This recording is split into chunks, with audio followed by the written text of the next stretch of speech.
The next topic is robotics. हाँ, robotics तो automation, सभी बच्चों ने ऑटोमेशन पढ़ा होगा। ऑटोमेशन एग्जैक्टली क्या है?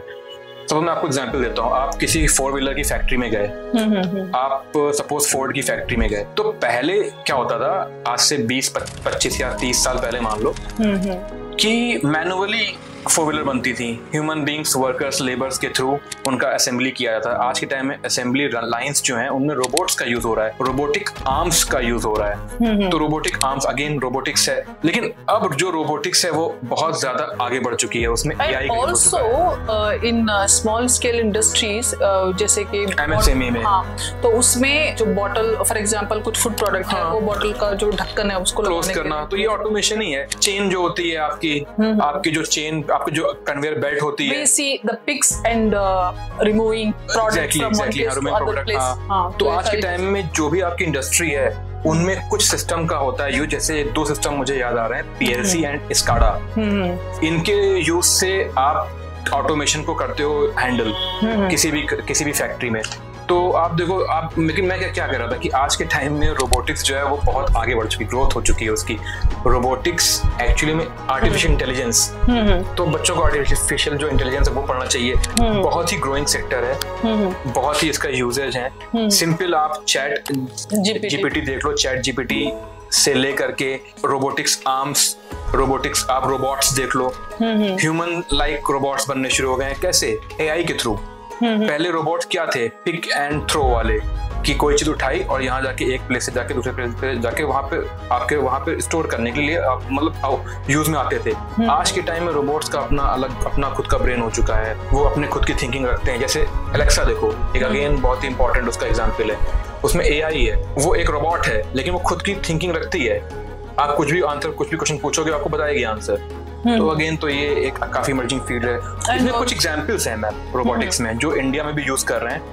तो जैसे व्योम मित्र एक फीमेल रोबोट है जो आपके इंडियन स्पेस प्रोग्राम में यूज हो रहा है। नेशनल स्ट्रेटजी फॉर रोबोटिक्स ये भी आया है, ये भी इंडिया लेके आया है। Also earlier what used to happen, जब स्पेस में किसी एनिमल को भेजा जाता था बिफोर एग्जैक्टली, अब वी कैन सेंड रोबोट्स, और जिन हम ह्यूमंस को भी भेज रहे हैं उनके असिस्टेंस के लिए भी भेज सकते हैं। तो व्योम मित्र जो है फीमेल रोबोट है, ये ह्यूमन के असिस्टेंस के लिए है। तो दोनों चीजें हैं, स्पेस एक्सप्लोरेशन के लिए भी यूज कर सकते हैं जैसा आप कह रही हैं मैम, और ये भी कि ह्यूमन के असिस्टेंस के लिए भी कर सकते हैं। तो ये अगेन रोबोटिक्स एक बहुत ही इमर्जिंग फील्ड है। डिफेंस, हाँ, डिफेंस में तो अभी हम लोग कुछ देर पहले बात कर रहे थे डॉक्टर एपीजे अब्दुल कलाम की, बहुत बड़ा नाम है न्यूक्लियर वॉर हेड्स को बनाने में, मिसाइल डेवलपमेंट प्रोग्राम बनाने में, मिसाइल सेल्फ सफिशिएंटी क्रिएट कैसे करी इंडिया में, बहुत बड़ा उनका नाम है। So much R&D happens in DRDO। हाँ, DRDO में काफी R&D किया। तो कुछ इसमें चीजें हम लोग देख लेते हैं कि डिफेंस में क्या क्या चीजें हैं। बेसिकली डिफेंस में मेन जो चीज आपको पढ़नी है वो आपको पढ़नी है सिक्योरिटी पर्पज से, कि डिफेंस का यूज है क्यों, सिक्योरिटी पर्पज से उसका यूज हो रहा है। जैसे आप देखो आज के टाइम में पढ़ते हो drones, UAV, unmanned aerial vehicles, aircrafts, आप ब्रह्मोस पढ़ी होगी सबने, अग्नि मिसाइल पढ़ी होगी, अग्नि 5 आज के टाइम में आ चुकी है। अग्नि 5, ब्रह्मोस, ये सब क्या है?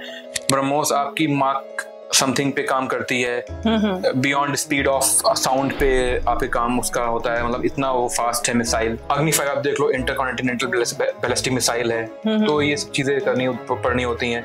एयर डिफेंस सिस्टम देख लो आपके हैं, तो ये सब चीजें आपको देखनी होती हैं। वेरियस टैंक्स बन रहे हैं, एप्लीकेशंस बन रहे हैं, वेरियस IT के यूज से बन रहे हैं, तो चीजें इसमें देखनी होती हैं। एंड न्यूक्लियर, हाँ, न्यूक्लियर प्रोग्राम अगर पढ़ना है आपको तो इसमें होमी जहांगीर बाबा का नाम बहुत इंपॉर्टेंट है पढ़ना। 3 स्टेज न्यूक्लियर प्रोग्राम देने वाले सर होमी जहांगीर बाबा, बहुत इंपॉर्टेंट नाम है। तो उन्होंने ही बताया, लेकिन बेसिक चीजें इसमें क्या पढ़नी होती है फिर भाई, फिजन एंड फ्यूजन आपकी पढ़नी होती है, thermonuclear process, experiment what process. UPSC says is awareness in different fields. अब ये डिफरेंट फील्ड्स क्या क्या हैं? IT एंड कंप्यूटर्स, हमने देख लिया space, nano technology, biotechnology, robotics, defence and nuclear. तो न्यूक्लियर पे हम लोग बात कर रहे थे। तो न्यूक्लियर में हम लोग देखते हैं हमारे इंडिया में 22 न्यूक्लियर आपके रिएक्टर्स हैं अभी।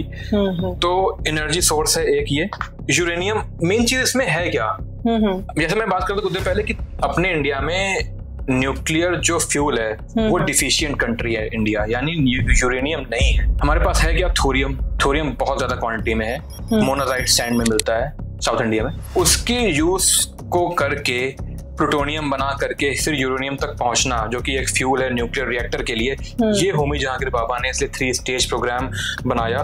3 स्टेज प्रोग्राम में अगेन आप देख लो उसमें कैसे चीजें पढ़नी होती है, सब बच्चों को पढ़ना चाहिए।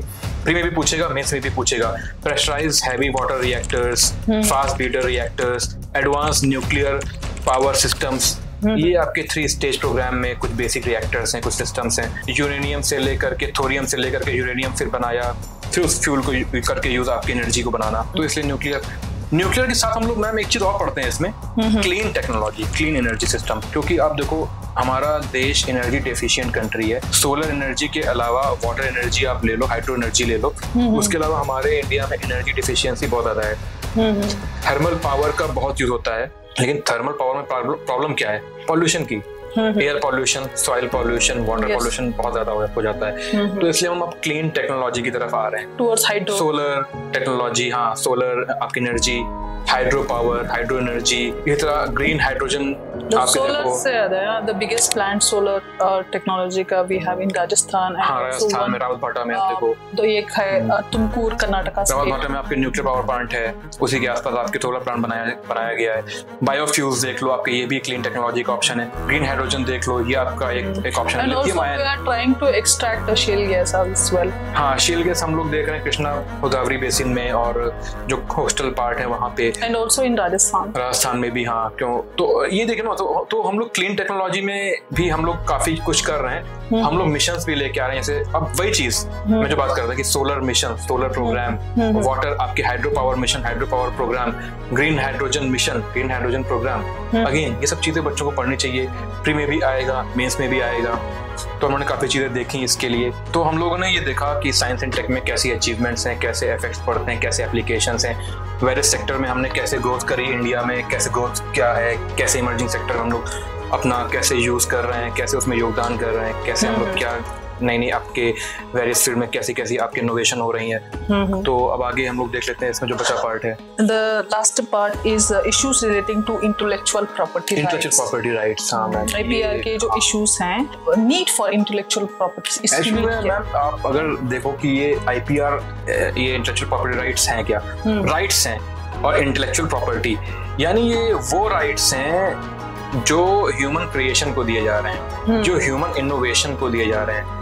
Human creation, human innovation means क्या? अब सपोज आपने कोई स्टोरी लिखी, आपने अपने कंप्यूटर सिस्टम में सेव करी, आपके घर पे आपके 5-10 दोस्त आते हैं, कोई दोस्त ने आपके सिस्टम करा, ओपन किया, ये तो स्टोरी काफी अच्छी है, मैं इसको देखता हूँ, तो उसने अपनी पेन ड्राइव में ले करके पब्लिश जाके उसने कर दी पब्लिश। तो क्रिएशन आपकी थी, लेकिन यूज उसने कर लिया, उसका बेनिफिट, उसके इकोनॉमिकल बेनिफिट वो सारे उसको मिल रहे हैं, तो आपको कुछ नहीं मिला, जबकि क्रिएशन आपकी थी।